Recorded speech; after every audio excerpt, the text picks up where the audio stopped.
بسم اللہ الرحمن الرحیم۔ السلام علیکم ورحمۃ اللہ وبرکاتہ۔ ترجمہ قرآن مجید کا سلسلہ آگے بڑھاتے ہوئے آج ہم سورہ انعام کی آیت نمبر 149 سے 152 تک کا ترجمہ پڑھیں گے۔ آیت نمبر 149۔ آپ کہیے کہ پوری حجت اللہ تعالیٰ ہی کی رہی، پھر اگر وہ چاہتا تو تم سب کو راہ راست پر لے آتا۔ آیت نمبر 150۔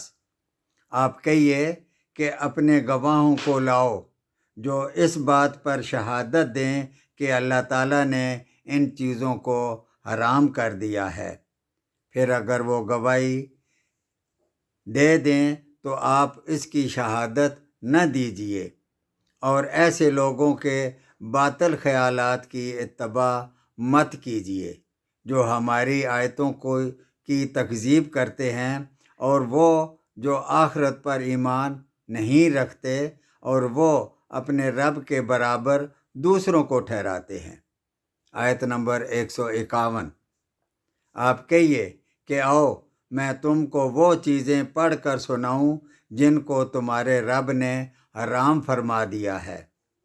وہ یہ کہ اللہ تعالیٰ کے ساتھ کسی چیز کو شریک مت ٹھہراؤ، اور ماں باپ کے ساتھ احسان کرو، اور اپنی اولاد کو افلاس کے سبب قتل مت کرو۔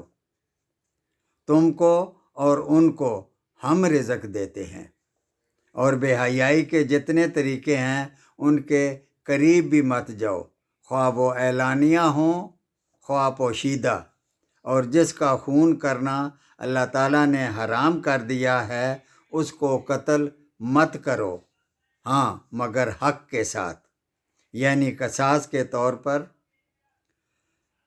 نہ صرف جائز ہے بلکہ اگر مقتول کے وارث معاف نہ کریں تو یہ قتل نہایت ضروری ہے، اور اس کا تم کو تاکیدی حکم دیا گیا ہے اگر تم سمجھو۔ آیت نمبر 152۔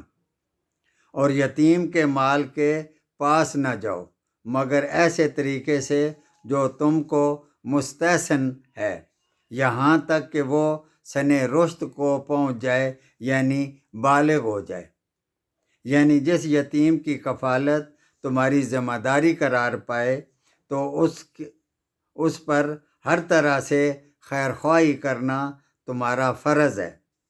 اس خیر خواہی کا تقاضا ہے کہ اگر اس کے مال سے یعنی وراثت سے اس کو کچھ حصہ ملا ہے، چاہے وہ نقدی کی صورت میں ہو یا زمین اور جائیداد کی صورت میں ہو، وہ ابھی اس کی حفاظت کی صلاحیت نہیں رکھتا تو اس کے مال کی اس وقت تک حفاظت کی جائے جب تک وہ بلوغت اور شعور کی عمر کو نہ پہنچ جائے، اور ناپ تول پوری کرو انصاف کے ساتھ۔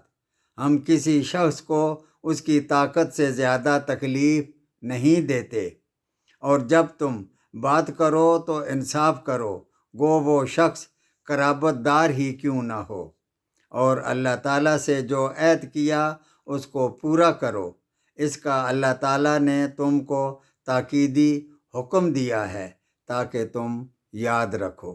صدق اللہ العظیم۔